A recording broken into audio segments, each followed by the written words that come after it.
Hello everyone, आज हम इस ट्यूटोरियल में सीखेंगे कि हम बाजारों टिप्स के वेरीलाइट GST billing and accounting software में पेमेंट वाउचर की एंट्री कैसे करें। जब भी हमारा कैश कंपनी से आउट होता है यानी कि कैश कंपनी से बाहर जाता है तो उसकी एंट्री हमें पेमेंट वाउचर में करनी होती है। अब जो कैश बाहर जाता है वो दो माध्यम से जाता है। एक हम कैश अकाउंट के द्वारा पेमेंट करते हैं और दूसरा बैंक के द्वारा चेक, एनईएफटी, आरटीजीएस, यूपीआई आदि के माध्यम से। तो हम इन दोनों ही तरह की पेमेंट की एंट्री पेमेंट वाउचर में करते हैं। पेमेंट वाउचर में हमें वो सारी एंट्री करनी होती हैं जिनमें कंपनी का कैश आउट होता है और बाकी सारे एक्सपेंसेस की एंट्री भी पेमेंट वाउचर में होती है। एक्सपेंसेस जैसे ट्रैवलिंग, इलेक्ट्रिसिटी बिल और बैंक के द्वारा ट्रांजैक्शन करने पर बैंक जो चार्जेस लगाता है उसकी एंट्री भी पेमेंट वाउचर में ही होती है। तो आइए देखते हैं कि किस तरह से हम पेमेंट वाउचर में कैश पेमेंट और चेक पेमेंट की एंट्री करते हैं। पेमेंट वाउचर की एंट्री करने के लिए हम मेन्यू से ट्रांजैक्शंस में से वाउचर ऑप्शन पर क्लिक करेंगे। इस पर क्लिक करने के बाद हमें कुछ इस तरह का पेज दिखाई देगा।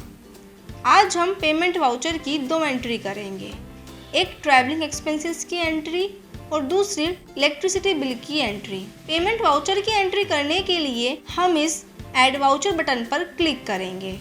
इस पर क्लिक करने के बाद हमें ऐड वाउचर वाला पेज दिखाई देगा। यहाँ पर लास्ट वाउचर की डेट ऑटोमेटिक आ जाएगी, यानी कि जिस डेट में लास्ट वाउचर बना है वो डेट ऑटोमेटिक आ जाएगी। यदि आप आज की डेट का वाउचर बनाना चाहते हैं तो यहाँ पर टुडे पर क्लिक करें, वरना आप इस डेट बटन की हेल्प से डेट सेलेक्ट कर सकते हैं और यहाँ पर आप खुद भी डेट लिख सकते हैं।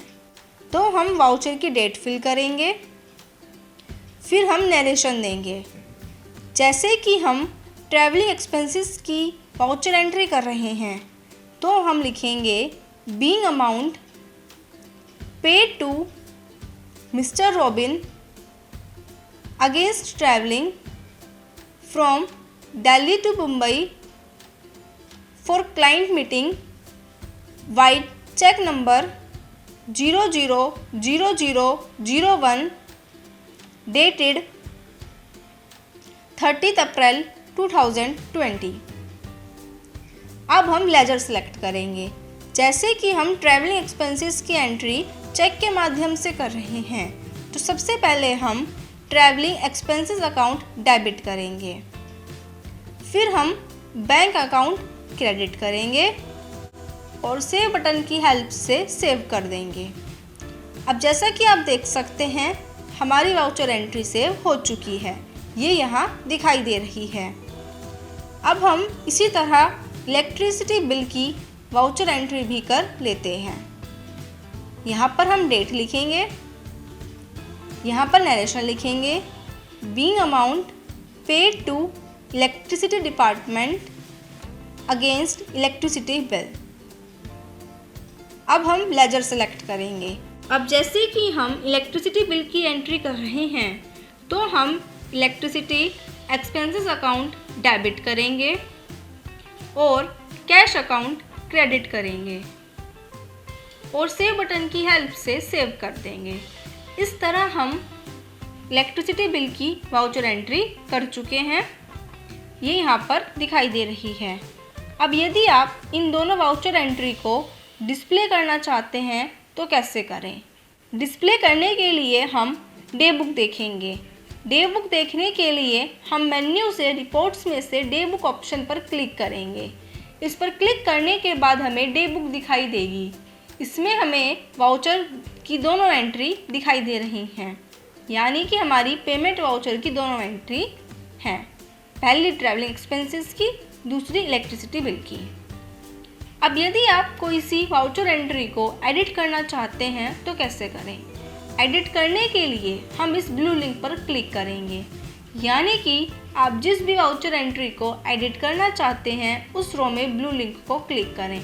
ब्लू लिंक को क्लिक करने के बाद आपको चेंज वाउचर वाला पेज दिखाई देगा। इसमें आप जो चेंज करना चाहते हैं वो चेंज कर सेव बटन की हेल्प से सेव कर दें। इस तरह आप वाउचर को एडिट कर सकते हैं। अब यदि आप वाउचर को डिलीट करना चाहते हैं तो कैसे करें? वाउचर को डिलीट करने के लिए हम ब्लू लिंक पर क्लिक करेंगे, यानी कि जिस वाउचर को आप डिलीट करना चाहते हैं उस रो में ब्लू लिंक को क्लिक करें। ब्लू लिंक को क्लिक करने के बाद आपको चेंज वाउचर वाला पेज दिखाई देगा। इसमें हम नीचे डिलीट बटन पर क्लिक करेंगे। डिलीट बटन पर क्लिक करने के बाद हमारे से कंफर्मेशन मांगा जाएगा। यदि हम डिलीट करना चाहते हैं तो yes I am sure button पर क्लिक करें, वरना no take me back button पर क्लिक करें। अब जैसा कि आप देख सकते हैं सेलेक्टेड वाउचर एंट्री डिलीट हो चुकी है।